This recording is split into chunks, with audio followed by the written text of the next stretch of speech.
thank you for joining tonight. I'm Emma. I'm the event coordinator for SNATS here, and we're really excited to be able to co-sponsor this event to learn more about this really neat composer. So I just wanted to give a little introduction to Jacob Wilde, who's going to give us more information about Zara Levina. Yay.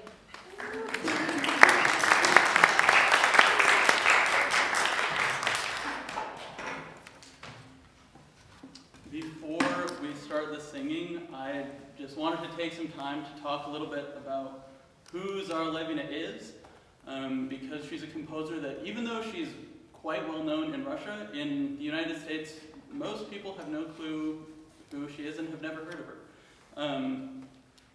There are two main points I hope that you'll take away from this presentation. The first is just that Levina was a major composer of her era. Like I mentioned, she's well known in Russia, and her collaborators were composers like Shostakovich, Khachaturian, and poets and translators who those very big name composers of that era were also using. The other aspect that I hope you'll take away is that Levina was a composer whose music resisted and subverted the political goals of the Soviet Union. In other words, that her music is appropriate to be performed today, today in general, but also today specifically, as today marks 2 years since the beginning of the full-scale invasion of Ukraine. My main sources for this presentation are a Soviet-era biography, which unfortunately is full of a lot of propagandistic elements, but also a memoir by Levina's daughter. Moving on to the next slide, just a little bit of the basics of her life. She was born in 1906 in Simferopol, Crimea, in Ukraine.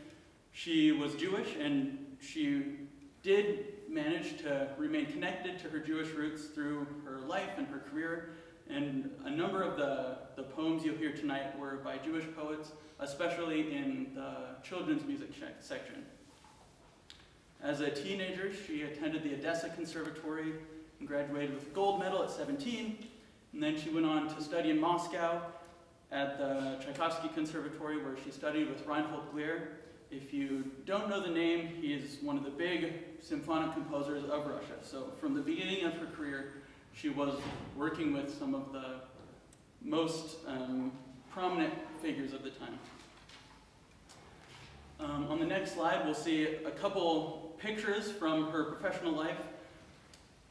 While she lived in Moscow, at the conservatory, she was a part of a couple musical groups. First, the production collective of students of the Moscow Conservatory, and then that ended up turning into, post-graduation, the Russian Association of Proletarian Musicians.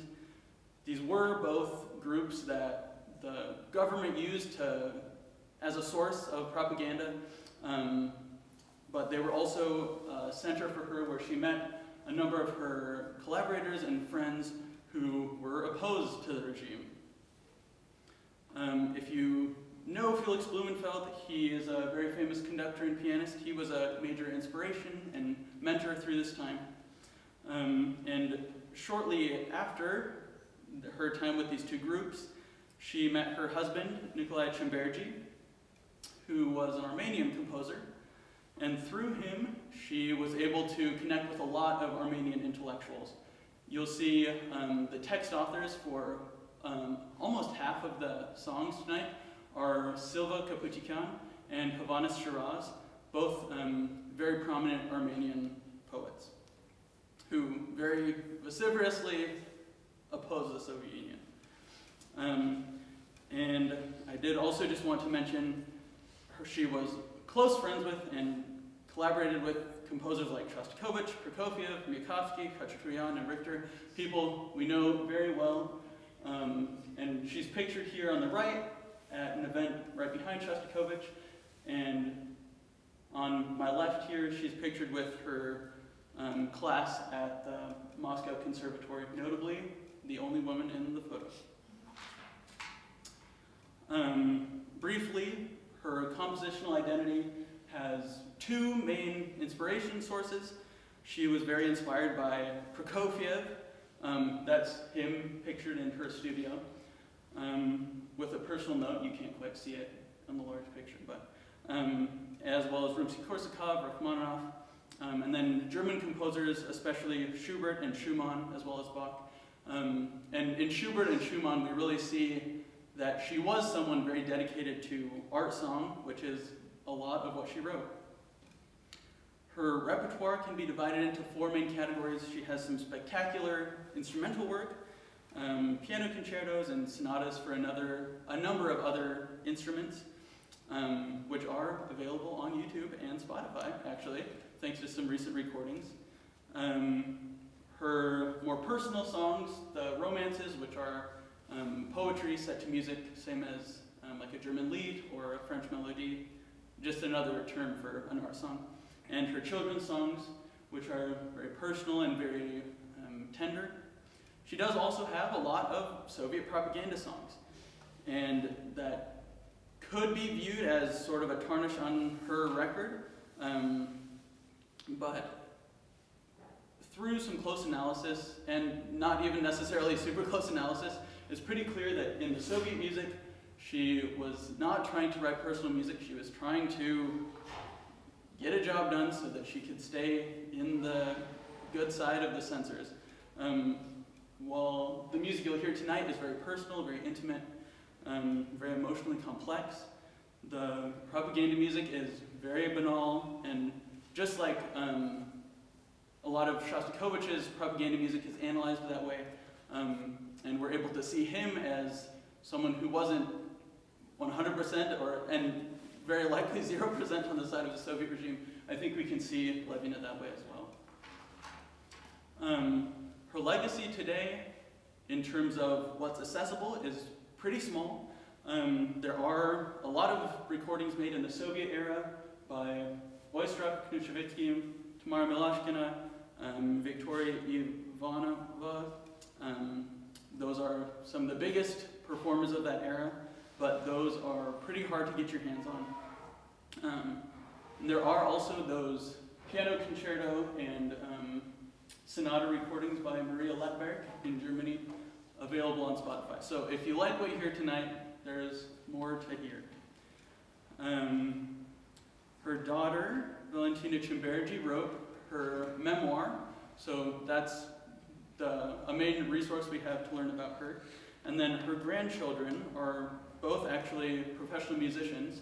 Kachi Chimbergi has moved out of Germany and lives in Germany and she moved out of Russia, lives in Germany and only composes in German.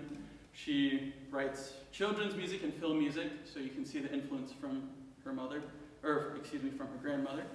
And then her grandson, Alexander Melnikov, is a very well-respected pianist, and he, at the outset of the full-scale invasion, spoke at one of his concerts. He said, "I feel responsible for this war. Neither I nor my countrymen have done enough to stop it. People are dying in a criminal war for no reason." So I think we can come to understand her legacy as a composer underneath that regime through the actions, especially of her grandchildren. Before we start singing, I want to also take a second to specifically talk about one aspect of her music that I think is very special. As you all know now, she had ties with Jewish people, Ukrainian people, Armenian people, and all of those groups experienced a lot of bad things in the 20th century.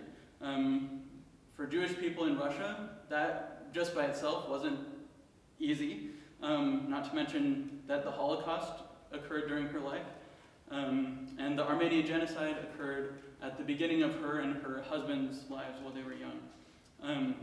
And especially in the music, I think you'll find with Armenian authors, it's very clear to me that she is mourning this loss of community and cultural heritage and searching for a renewed sense of homeland and community. To take a look at one of those texts specifically, in the final piece you'll hear tonight, My Homeland, this is an excerpt Havanis Shiraz writes, "Without tiring, I would watch your blossoming, my country, my homeland, mother of flowers, blossoming garden of my hopes."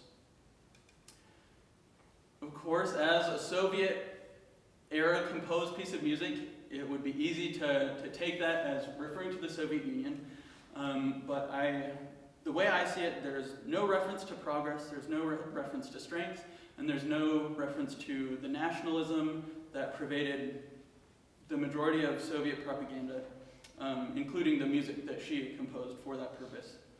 Instead, the mood is very peaceful, it's contemplative, and I think you'll find that with the music, it sends a very personal message. As you listen to that song and the rest of the music tonight, I would encourage you to read the translations and consider the double meaning it could have, especially towards the end of the program, where we'll sing some of her more personal music that deals with some of these more complex notions of homeland and identity that could be interpreted in a lot of different ways. We'll take a break now to let the last people come in and get settled before the concert, and we'll talk more then. Thank you.